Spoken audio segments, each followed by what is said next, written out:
Belai. Main pun kelak. Belek dong, Belek sini. Berapa sukan? Yang mana suka iya? Mana ni? Dang kegidir nama ni ke? Dangkan nama. Mau di mana deh?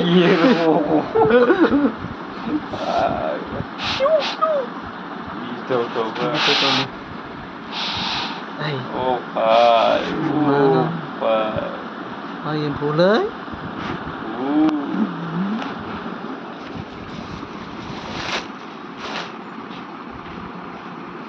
Kau ni macam betul nggak sungle?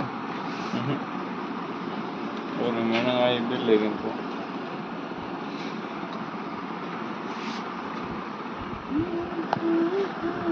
Akhirnya thungbri lo. Thungbri na suita deh.